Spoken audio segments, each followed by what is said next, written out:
2024년 10월 23일 수요일 매일 성경입니다. 본문은 예레미야애가 3장 40절에서 54절까지 말씀입니다. 제목은 소망의 회복, 다시 찾는 은혜의 길입니다. 본문은 예레미야는 지금까지 개인적인 감정에 초점을 맞추고 고통과 슬픔을 표현했습니다. 이제 그는 남유다를 향해 자신의 행위를 조사하고 하나님께 돌아가자고 호소합니다. 그는 하나님이 돌아보실 때까지 눈물로 기도하겠다고 다짐합니다. 우리는 오늘 말씀을 통해 회복의 길로 어떻게 돌아갈 수 있는가를 살펴보겠습니다. 이를 위해 말씀을 자세히 들여다보겠습니다. 먼저 40절에서 47절 말씀입니다. 자신의 행위를 돌아보고 하나님께 돌아가자고 호소합니다.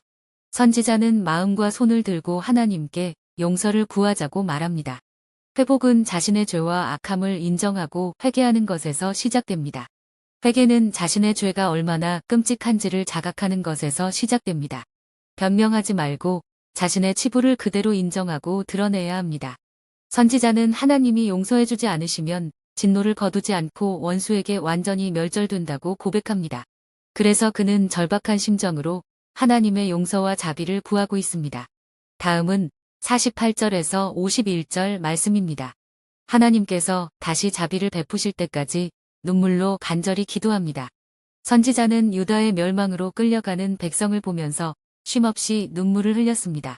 선지자는 유다의 멸망과 고통을 자신의 아픔으로 여기며 동족을 위해서 눈물을 흘리며 기도하며 하나님의 응답을 기다렸습니다. 마지막으로 52절에서 54절 말씀입니다. 절망의 순간에도 하나님께 소망을 두며 회복을 바라보아야 합니다. 유다는 원수들에게 잡힌 사냥감 신세가 되었습니다. 원수들은 유다를 구덩이에 빠뜨리고 돌을 던져 죽이려 했습니다.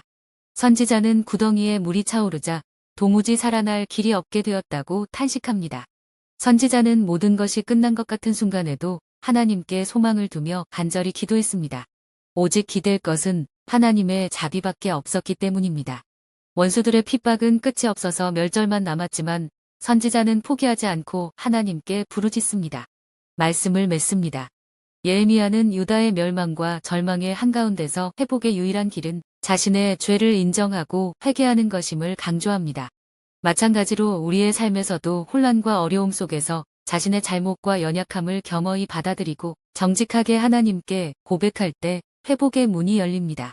하나님께서 응답하실 때까지 멈추지 않고 기도하는 것이 매우 중요합니다.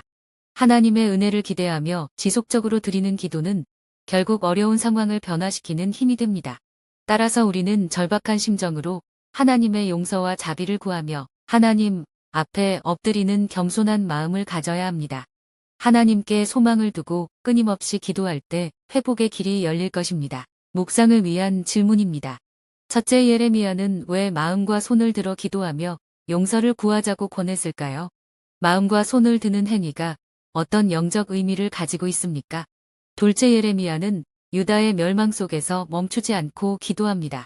나 역시 어려움 속에서 얼마나 간절하게 지속적으로 기도하고 있나요?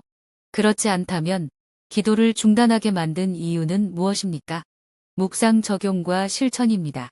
첫째, 예레미야가 마음과 손을 들어 기도하자는 것은 단순한 외적 행위가 아니라 마음 깊은 곳에서부터 하나님께 향한 간절한 회개와 신뢰를 의미합니다. 내 힘으로는 아무것도 할 수 없다는 겸손한 인정과 하나님의 도우심을 간절히 구하는 자세입니다. 이는 회복을 위해 하나님께 완전히 의지하는 마음의 표현입니다. 이는 회복의 첫걸음이자 하나님과의 친밀한 교제를 갈망하는 신앙의 표현입니다. 둘째, 예레미야는 유다의 멸망이라는 절망적인 상황 속에서도 포기하지 않고 지속적으로 기도하며 하나님의 자비를 구했습니다. 그는 하나님의 침묵과 진노 가운데서도 끝까지 소망을 품고 기도하는 믿음의 본보기를 보여줍니다. 그러나 우리가 지속적으로 기도하지 못하고 기도를 중단하게 만든 이유는 하나님의 기도 응답이 더디게 느껴질 때입니다. 또한 문제의 크기가 너무 커 보일 때입니다. 그리고 일상의 바쁨과 피곤함 속에서 기도의 우선순위를 놓칠 때입니다. 마지막으로 하나님이 정말 내 기도를 들으실까 하는 의심이 들 때 기도를 중단합니다. 그러나 우리는 작은 시간이라도 다시 기도하는 습관을 시작해야 합니다. 하나님은 우리의 간구와 눈물의 기도를 외면하지 않으십니다. 절망 가운데서도 하나님께 소망을 두며 기도할 때 새롭게 회복의 길이 열립니다. 기도드립니다. 하나님 아버지, 우리의 삶 가운데 어려움과 혼란이 있을지라도 주님께 소망을 두고 회복을 위해 간구합니다. 우리의 마음과 손을 들어 주님께 나아가오니 우리의 기도를 들으시고 자비를 베풀어 주옵소서. 하나님, 지나온 삶을 돌아보며 주님과 멀어진 부분을 고백하오니 우리를 새롭게 하여 주시옵소서. 하나님, 예레미야처럼 고난과 절망의 순간에도 기도를 멈추지 않게 하소서. 주님께서 응답하실 때까지 쉼없이 기도하며 주님의 자비를 기다리게 하여 주시옵소서. 우리의 삶 속에서 하나님의 회복의 역사를 경험할 수 있도록 인도해 주옵소서. 예수님의 이름으로 기도드립니다. 아멘.